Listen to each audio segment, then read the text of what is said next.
이번 이야기는 중국에서 겪은 기묘한 이야기.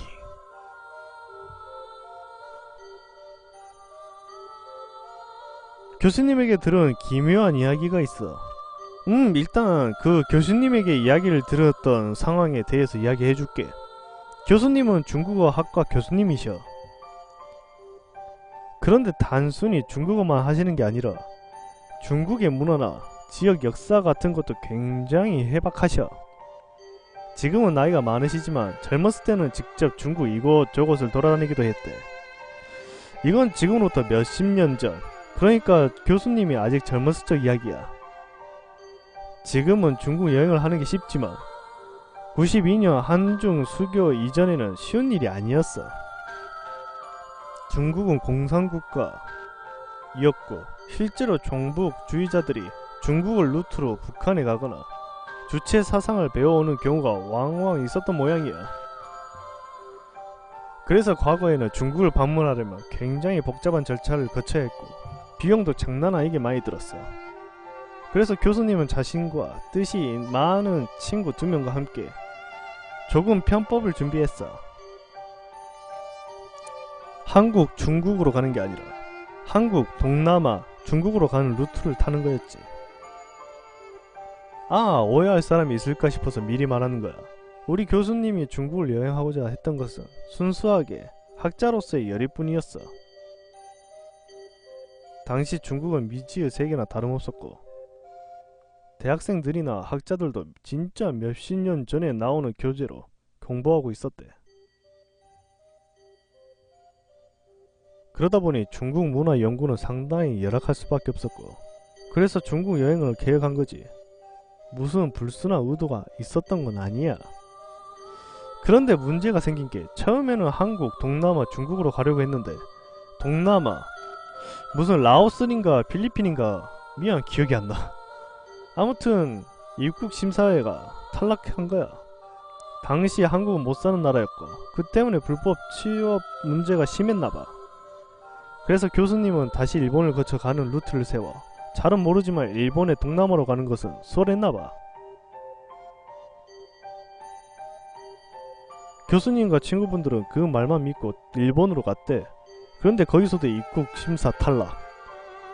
그래서 우리 다 망했어 이러고 있는데 제일 동포 한 분이 자신과 함께 가지 않겠냐고 제안을 했대. 그분이 일본과 동남아를 오가면서 보따리 장사? 비슷한 걸 했는데 그쪽 관리들이 엄청 썩어 있어서 적당히 뇌물 좀 찔러주면 장사꾼들 3-4명쯤은 눈 감아준다는 거야. 그 말에 혹한 교수님과 친구분들은 단방에 오케이! 하면서 따라갔대. 사실 그것 말고는 방법이 없었건 말이야. 다행히 방법이 통해서 동남아까지 무사히 도착했어. 그런데 당시 무슨 일이 있어서 미안 교수님이 역사적 사건을 다 설명해주면서 이야기를 해주셨는데 기억이 안 나. 젠장. 교양이라서 대충 들었거든. 아무튼 중국 입국이 또 힘들어졌나봐. 그런데 여기까지 와서 다시 돌아갈 수는 없잖아? 악이 박친 교수님은 불법적인 루트까지 찾기 시작했고 중국까지 무사히 데려다 준다는 브로커를 만났어. 브로커가 말한 루트는 대략 이랬어. 우린 강을 통해 밀림을 지난 다음에 중국 작은 마을에 도착할 거다. 거기까지 데려다 주겠다.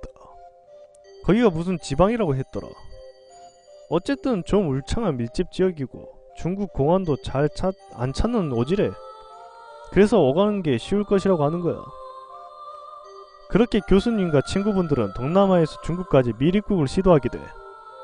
브로커는 트럭과 지게차를 번갈아 타고 가는데 처음에는 자신의 일본의 가전제품 같은 것들을 들고 가는 상인이라고 소개했대. 알다시피 공산주의 국가인 중국은 외부 고가 사치품에 굉장히 민감하거든. 하지만 상류층들은 알게 모르게 그런 사치품들을 사 모으는 것을 즐긴대. 그래서 그게 상당히 돈벌이가 된다고 하더라고.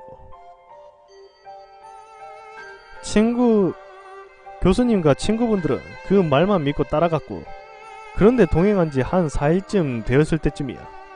정말 우연히 짐을 뒤지다가 그 사람이 뭘 밀수하는지 발견했대. 그거 다름 아닌 마약이었대. 일본의 전자제품을 밀수한다는 것은 순 뻥이었던 거지. 이쯤 되자 점점 브로커와 함께 있는 게 불어나기 시작했어. 모르는 사람이 있을까 말하지만 중국은 마약에 굉장히 민감해. 아편전쟁 이후로 마약은 가지고만 있으면 외국인, 내국인 할 것 없이 그냥 사형이야. 이쯤 되자 교수님과 친구들은 슬슬 불안해지기 시작했어. 만약 잘못 걸리면 자기들도 끌려가서 그 즉시 사형인데다가 그 브로커라는 사람 총도 가지고 있었거든. 만약 실수로 이상한 모습을 보였다가는 입막음을 하려고 죽음을 당했을지도 모르는 일이었어.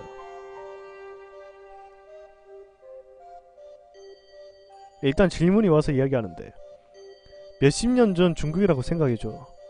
그 나라는 심심하면 사형 내리는 나라니까. 거기다가 미리국자면 얄짤 없겠지. 그래서 일단 이 사람에게서 도망치자는 계획을 세웠어. 마침 밀림을 지나고 있는데 사람도 잘 안 다녀서 어디 멀리 숨어버리면 못 쫓아올 것이라고 생각했거든. 그래서 새벽에 자고 있을 틈을 봐서 그냥 앞도 안 보고 숲으로 도망쳤대. 그런데 그때 교수님이랑 친구분들이 살고자 하는 욕구가 너무 커서 진짜 앞만 보고 도망치다 보니 길을 잃게 되었대. 농담이 아니라 정신을 차리고 보니 숲 한복판이었던 거야. 부릅더니 숲이었어. 하하, 이거 교수님이 한 드립이야. 아무튼 당시 교수님과 친구분들은 그냥 숲에 숨어있다가 왔던 길로 되돌아가면 될 거라고 생각했던 거야. 하지만 오지 밀림이 그리 쉬운 곳이 아니었어. 그래서 헤매고 헤매다가 우연히 강을 발견했대. 강 근처에는 보통 마을 사람들이 몰려 사니까 일단 강을 좀 따라가 보자고 하고는 무작정 강만 따라갔어. 당시 교수님과 친구분들은 먹을 거 만한 게 전혀 안 가지고 있었지. 다행히 근처가 밀림이라 나무 열매라든지 물고기나 가재가 있어서 그럭저럭 배는 채울 수 있었대. 근데 문제가 바로 물이었어. 중국은 물이 굉장히 좋지 않아. 황하강 들어봤지? 강 자체가 뿌옇게 흙먼지가 끼어있어. 그래서 물을 끓여 먹는 차 문화가 발달한 거래. 일단 목이 마르니까 근처에 강물을 마시는데 이것 때문에 매일 설사에 휘달렸지. 급기야 탈수까지 왔고 거기다가 밀림을 헤맨 지 한 3-4일쯤 후에 정말 죽기 일보 직전이었어. 근데 운이 좋은 것인지 강을 한참 따라가던 중에 저 멀리 아이들이 발가벗고 노는 게 보였어. 죽기 일보 직전에 사람을 만나니까 너무 반가운 거야. 그래서 어떻게든 도움을 청해야겠다 싶어서 막 달려갔는데 아이들이 선생님과 친구분들을 보자 미친듯이 도망을 간 거야.